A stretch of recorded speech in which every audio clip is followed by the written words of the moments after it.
Personal Protective Equipment (PPE). At JSW, we all know personal protection equipment or PPE is required to be used at work sites at all times. But sometimes we forget or wear the equipment wrong and then we get hurt. To protect yourself from injury, wear personal protective equipment.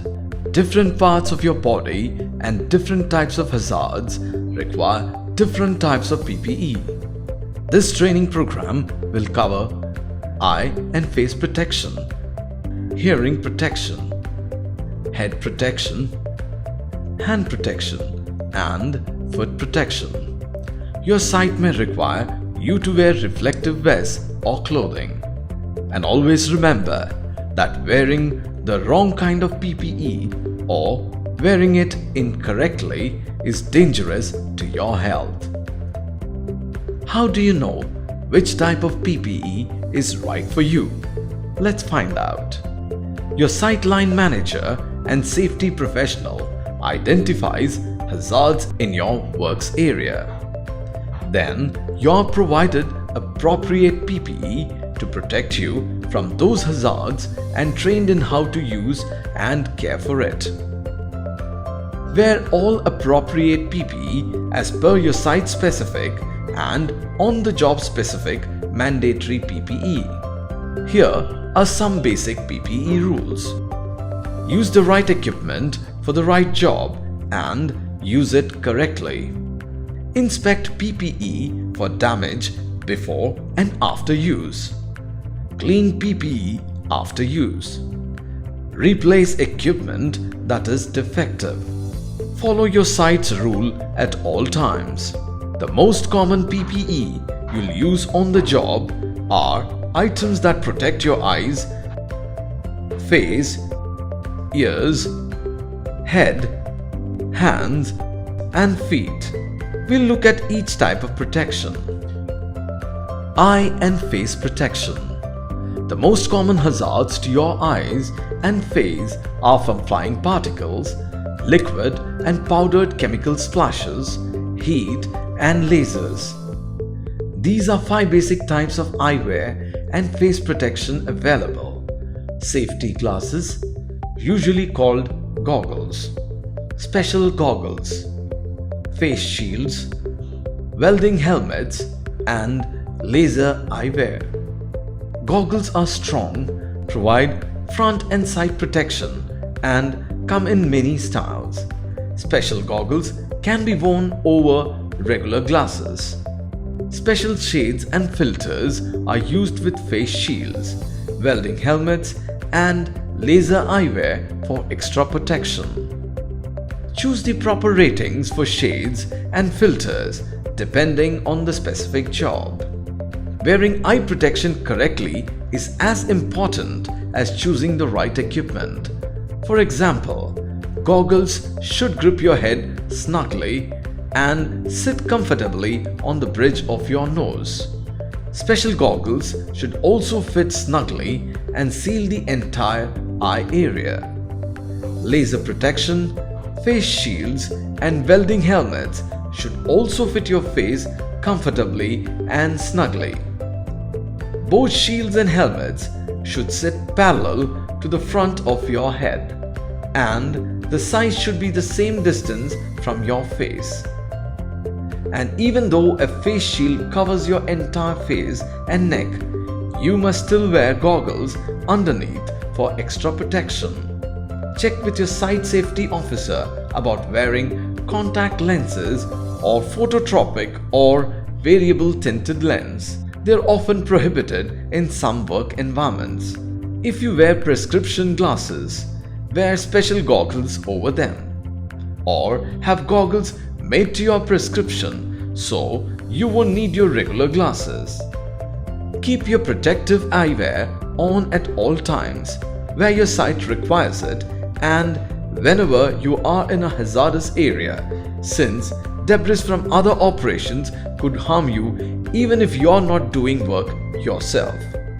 To keep all lenses and surfaces clean and scratch-free, Clean them under running water with a non-abrasive soap and then air dry. Hearing protection. Most hearing loss is caused by repeated exposure to excessive noise. But how do you know you're in danger?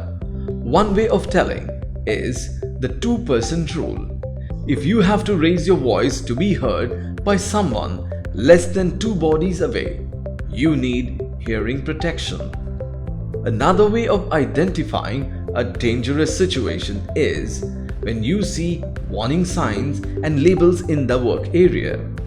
If there is a sign to wear hearing protection, you must wear it anytime you're in that area. The 3 types of hearing protection you'll most often use on the job are earplugs, hearing bands, and earmuffs. Each type is best for certain noise level, and the key to each is a good fit and a good seal. Earplugs are the most common. They come in different shapes.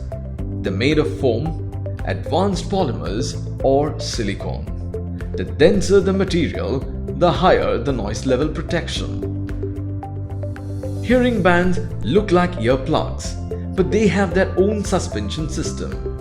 Depending on the style, they can be worn over the head, behind the neck, or under the chin.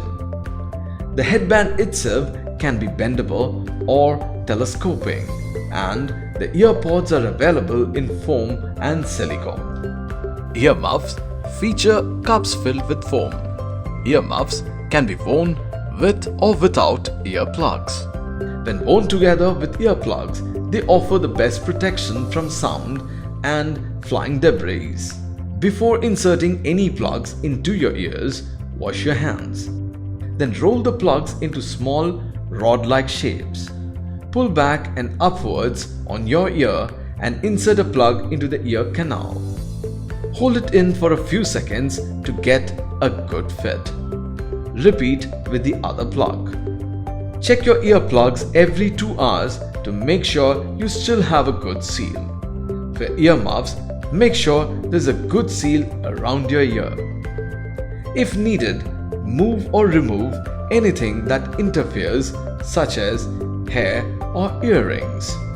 Always throw away disposable earplugs as soon as you remove them.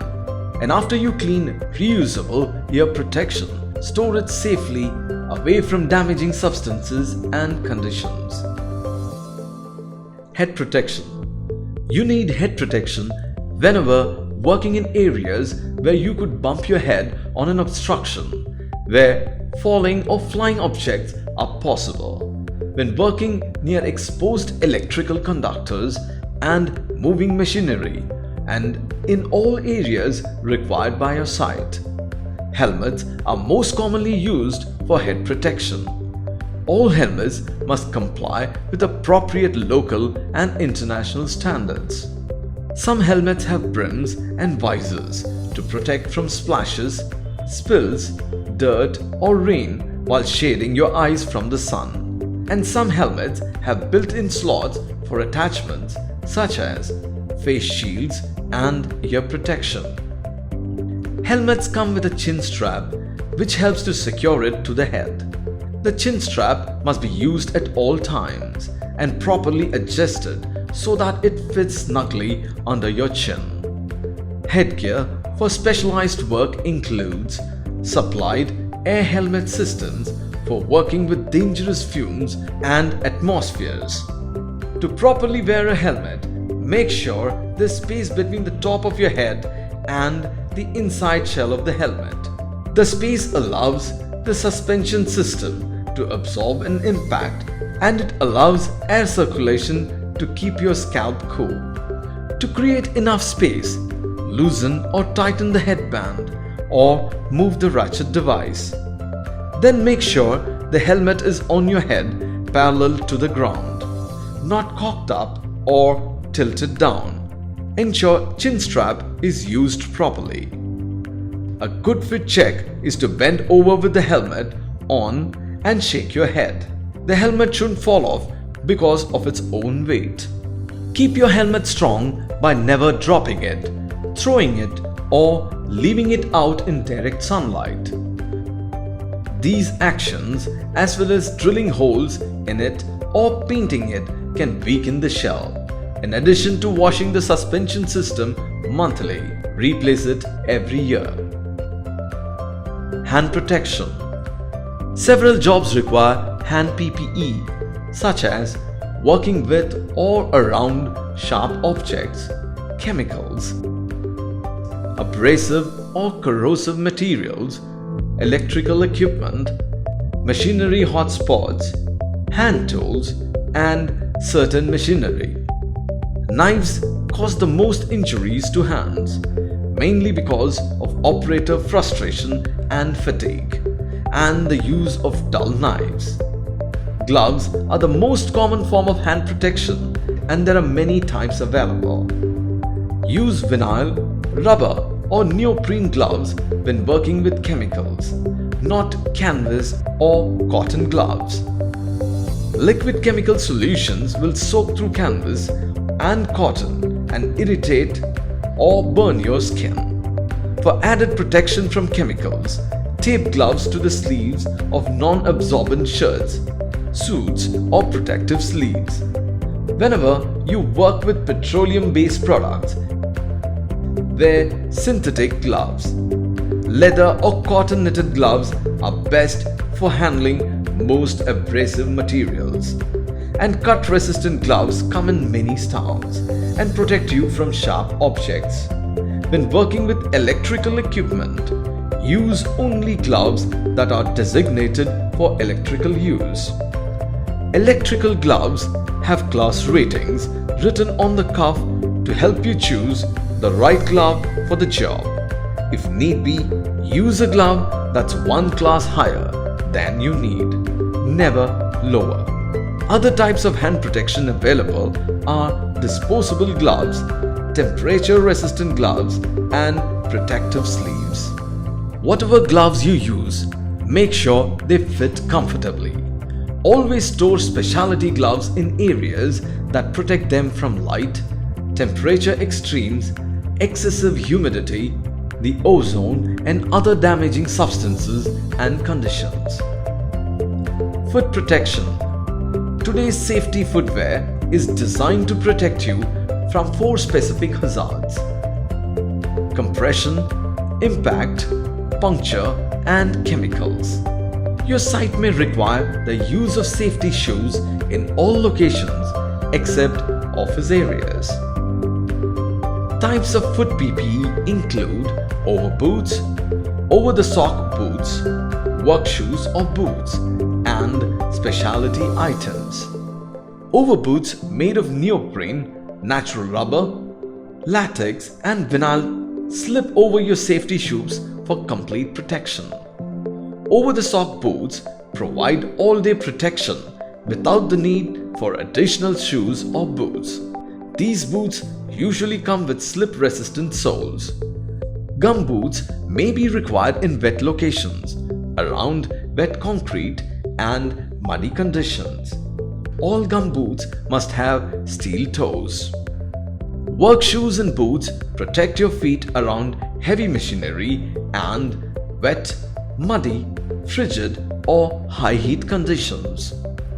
They're used for long-term situations and feature padded insoles and cushioned linings for comfort. Work shoes and boots are made with puncture-resistant and slip-resistant soles and steel-reinforced box toes to protect your feet from being pierced or crushed. Specialty footwear includes spikes and chains, thermal socks and liners, and leg, foot, and metatarsal guards. There's also footwear to protect you from explosive and electrical hazards, and to stay free of static electricity. Wear conductive shoes or shoe covers specifically designed to drain static charges into the ground. For work around water, chemicals, oil or grease, rubber or plastic foot protection is best, especially items with slip and oil-resistant soles. to get the correct fit. Remember that safety footwears run about the same size as your street shoes.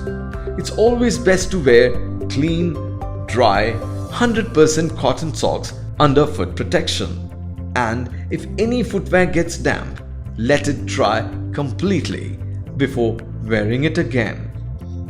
The program outlined equipment used to protect the eyes, face, hearing, head, hands and feet, and how to properly wear and care for the equipment. You know how important it is to wear the appropriate PPE. Without the right protection, you could be the one carried out with an injury. So be smart. Always wear the right type of PPE for the job you're doing and wear it correctly. It's the best way to protect yourself from an injury.